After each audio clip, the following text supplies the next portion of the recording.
Hi, this is night paradox. Leonardo da Vinci का नाम आपने ज़रूर सुना होगा, मगर वो आज भी इतने फेमस क्यों हैं? ये बात हम में से ज़्यादा लोगों को नहीं पता होगी। मुझे भी एग्जैक्टली नहीं पता थी। इसलिए मैं पहले तो आपको बताना चाहूँगा कि क्यों लियोनार्डो डा विंची को अभी तक के सबसे ग्रेटेस्ट लोगों में से एक माना जाता है और क्यों उन्हें one of the finest genius बोलते हैं लोग। लियोनार्डो डा विंची एक इन्वेंटर थे, एक पेंटर थे, एक स्कल्पटर थे, एक आर्किटेक्ट थे, एक साइंटिस्ट थे, एक मैथमेटिशियन थे, एक इंजीनियर थे और एक राइटर भी थे। अभी भी कम लग रहा है? चलो कुछ और चीज़ ऐड कर देता हूँ। वो और भी दूसरी फील्ड्स में बहुत अच्छे थे, जैसे anatomy, geology, literature, botany, astronomy, cartography और हिस्ट्री। मतलब जितने सब्जेक्ट्स पूरी कॉलेज में नहीं होते, लियोनार्डो डा विंची उससे ज़्यादा सब्जेक्ट्स के मास्टर थे। वो भी उस टाइम पे जब इंटरनेट नहीं था, जब इन्फॉर्मेशन मिलना बहुत ही चैलेंजिंग थिंग थी तब। और इतना ही नहीं, उन्हें बहुत से लोग फादर ऑफ आर्किटेक्चर, पैलेटोलॉजी और आइकनोलॉजी भी बोलते हैं। बस को टैलेंट की बात करूँ तो वो आज तक के सबसे बेस्ट पेंटर में से एक है, जिनकी पेंटिंग मोनालिसा को दुनिया की सबसे फेमस पेंटिंग माना जाता है। और द लास्ट नंबर नाम की उनकी पेंटिंग सबसे ज़्यादा रिक्रिएट की गई पेंटिंग है। इन्वेंशन की बात करें तो उन्हें parachute, helicopter, tank, expendable ladder और ऐसी ही बहुत सी चीज़ों के लिए क्रेडिट दिया जाता है। और एक यूनिक बात यह थी कि वो एम्बिडेक्स्चरस थे, यानी वो दोनों हाथों से लिख सकते थे। और ऐसी ही बहुत सी इंटरेस्टिंग चीज़ें डा विंची ने की थी अपनी लाइफ में, जिसकी वजह से ही लोग और हिस्टोरियंस उन्हें एक यूनिवर्सल जीनियस बोलते थे। अब मैं ये सब आपको क्यों बता रहा हूँ? क्योंकि मैं आपको इस book think like da Vinci से 4 प्रिंसिपल्स बताऊंगा आपकी इंटेलिजेंस, ब्रेन पावर और नॉलेज को बढ़ाने के लिए। थिंक लाइक डा विंची का ऑथर बचपन से 2 लोगों के बड़े फ़ैन थे, एक सुपरमैन के, दूसरा डा विंची के। बट बड़े होते होते जब उन्हें पता चला कि सुपरमैन रियल में नहीं है बल्कि फेक है, लेकिन डा विंची रियल में थे और उनका अचीवमेंट्स थी वो भी रियल थी, तो ये पता चलने के बाद वो डा विंची के और भी बड़े फ़ैन बन गए। इसके बाद जब उन्हें मौका मिला तो उन्होंने फिर कई सालों तक उनके ऊपर पढ़ाई की, उनके लिखी हर बुक को बार बार कई बार पढ़ा और उनके ऊपर बहुत सारी रिसर्च की अलग अलग जगह जा करके। जिसके बाद उन्हें 4 ऐसे प्रिंसिपल्स मिले जिसको फॉलो करके हम उनकी तरह तो नहीं लेकिन एक जीनियस जरूर बन सकते हैं। So let's begin. Number 1, curiosity. Leonardo da Vinci से ज़्यादा क्यूरियस आदमी दुनिया में शायद कोई हुआ होगा। वो हद से ज़्यादा क्यूरियस इंसान थे, जिन्हें हर चीज़ के बारे में जानना था और सब कुछ जानना था। वो हमेशा क्यूरियस और रेडी रहते थे चीज़ें सीखने के लिए, और यही मेन रीज़न था जिसकी वजह से वो इतना कुछ इन्वेंट और अचीव कर पाए। अब इससे रिलेटेड एक एग्जांपल दूँ तो आज दुनिया का सबसे बड़ा हैकर वही इंसान बना होगा जिसके अंदर हैकिंग की टॉपिक को लेकर सबसे ज़्यादा क्यूरियोसिटी रही होगी, जो हैकिंग से रिलेटेड हर क्वेश्चन के आंसर दिन भर सर्च करता रहता था, अलग अलग आर्टिकल्स पढ़ता था, वीडियोस देखता रहता था। वही इंसान आज हैकिंग जीनियस होगा, ना कि वो इंसान जिसे साल में बस एक बार हैकिंग सीखने का जोश आया था और बस फिर दूसरे दिन चला भी गया था। वो टाइप का इंसान बिल्कुल नहीं। किसी भी फील्ड को लेकर जितनी ज़्यादा क्यूरियोसिटी आपके अंदर होगी, उतना ज़्यादा चांस है कि आप उस फील्ड में मास्टर बन पाओगे। इसीलिए जितना हो सके क्वेश्चंस पूछो अपने आप से और उसके आंसर्स फाइंड आउट करो।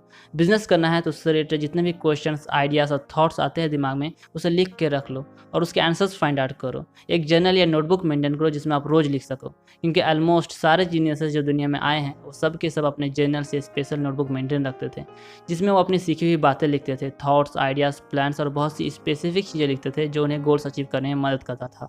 डा विंची ने भी ऐसी बहुत सी बुक्स मेंटेन रखी थी जिसमें वो हर दिन लिखा करते थे, और ये चीज़ मैं भी फॉलो करता हूँ। इसीलिए आप भी एक बुक या जर्नल मेंटेन करो, इससे आपकी क्यूरियोसिटी लेवल बहुत ज़्यादा बढ़ जाएगी और आप जीनियस बनने के फर्स्ट कंडीशन को भी पूरा कर लोगे। Number 2, demonstration. डा विंची जब भी कोई बात सीखते थे तो बस उसे सुन के पढ़ के भूल नहीं जाते थे, बल्कि उसे जल्द से जल्द खुद टेस्ट करने लगते थे, खुद एक्सपीरियंस करने लगते थे एक्शंस लेके। एग्जाम्पल, अभी पिछले पॉइंट में मैंने बोला कि हमें नोटबुक या जर्नल मेंटेन रखनी चाहिए, क्योंकि ये चीज़ हमें बहुत हेल्पफुल होगी अपने गोल्स को अचीव करने के लिए, इंटेलिजेंट बनने के लिए। अब ये बात सुनी तो सबने होगी, समझी भी होगी, लेकिन बहुत कम ही लोग होंगे जो एक्चुअल में सुनने के बाद एक जर्नल या नोटबुक बना करके लिखना स्टार्ट करेंगे, खुद इस चीज़ को एक्सपीरियंस करेंगे। और सच बोलूँ तो ये कम ही लोग होंगे जो जीनियस बनने की और गोल्स को अचीव करने की ज़्यादा कैपेबिलिटीज़ रखेंगे। सिंपल आज की वर्ड्स में समझे तो प्रैक्टिकल एक्सपीरियंस थ्योरी से बहुत ज़्यादा बेनिफिशियल हो सकता है, और जो इंसान ज़्यादा प्रैक्टिकली चीज़ें करेगा वही इंसान ज़्यादा बड़ा जीनियस भी बनेगा। Number 3, sensations. डा विंची अपने 5 सेंसेस का बहुत ज़्यादा अच्छे से यूज़ करते थे और मैक्सिमम यूज़ करते थे। एग्जाम्पल, मतलब समझो उनके सामने एक पेड़ है जिसे वो देख रहे हैं, तो वो उसे बस एक नॉर्मल पेड़ है, लकड़ी पत्ते ऐसे नहीं देखते थे, बल्कि उसे एकदम गौर से देखते थे कि कैसे उस पेड़ की मोटी मोटी जड़ें हैं जिसके दम पे वो खड़ा है, कैसे इंटरेस्टिंग उसका शेप है, कैसे उसके ब्रांचेस निकले हैं जो थोड़ी हाइट पे हैं, और कैसे उसमें से और अलग अलग ब्रांचेस निकले हैं जिसमें अलग अलग कलर के पत्ते हैं, और कैसे इनमें कुछ ब्रांचेस के फ्लावर्स भी निकले हैं। और ये सब कितना ब्यूटीफुल है। मतलब वो चीज़ों के एकदम डिटेल में देखते थे और यही रीज़न भी था जिसकी वजह से वो चीज़ों को इतना अच्छे से समझ पाते थे। इसीलिए आप भी अपने सेंसेस का एकदम अच्छे से यूज़ करो। बस आंखों से रिलेटेड ही नहीं, बल्कि कुछ सुन रहे हो तो उसे एकदम गौर से सुनो। म्यूज़िक सुन रहे हो तो उसके पैटर्न को गौर से सुनो और समझो। जब कोई चीज़ पकड़ रहे हो तो उसे अच्छे से फील करो। सांस ले रहे हो तो अच्छे से आसपास की स्मेल को महसूस करो। चीज़ों को बस पेट भरने के लिए मत खाओ, बल्कि उसे टेस्ट करो, अलग अलग स्वाद को आइडेंटिफाई करो, उसका मज़ा लो। अब इन सारी चीज़ों को मॉडर्न टर्म में लोग माइंडफुलनेस भी बोलते हैं, जो सच में आपको बहुत हेल्प करेगा अपना फोकस, इंटेलिजेंस और आपको जीनियस बनाने के लिए। इसलिए जितना हो सके उतना ज़्यादा लेवल पे अपने सेंसेस का यूज़ करो। Number 4, comfort with paradox. ये मेरा फेवरेट प्रिंसिपल है, जिसे आप थोड़ा गौर से समझना। एक एग्जांपल देकर बताता हूँ।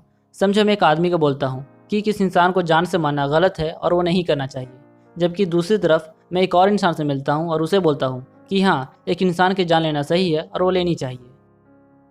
तो अब अगर मेरी दोनों बातें कोई तीसरा आदमी सुन रहा होगा जो नॉर्मल मेंटालिटी वाला होगा, तो वो फ़ौरन मुझे जज करने लगेगा और बोलेगा ये आदमी तो बहुत गलत बातें करता है, दो बातें करता है, वगैरह वगैरह। जबकि ये इंसान एक नॉर्मल नहीं बल्कि इंजीनियस मेंटालिटी वाला होता तो मुझे फ़ौरन गलत मानने का डिसीजन नहीं लेता, बल्कि वो दोनों बातों को समझने की कोशिश करता और अगर समझ नहीं आता तो वो मुझसे पूछता कि मैंने ऐसा क्यों बोला, जिससे शायद उसे यह सच पता चलता कि मैं पहले जिस आदमी से बात कर रहा था वो एक ख़राब क्रिमिनल टाइप इंसान था जो शायद आम लोगों को मार सकता है फ्यूचर में। जबकि दूसरी तरफ वो दूसरा इंसान एक सोल्जर या पुलिस ऑफिसर था जिससे मैं ये डिस्कस कर रहा था कि हाँ, जो टेररिस्ट, क्रिमिनल्स, मर्डर्स होते हैं उन्हें जान से मार देने की सज़ा एक सही मिसाल हो सकती है लोगों के लिए।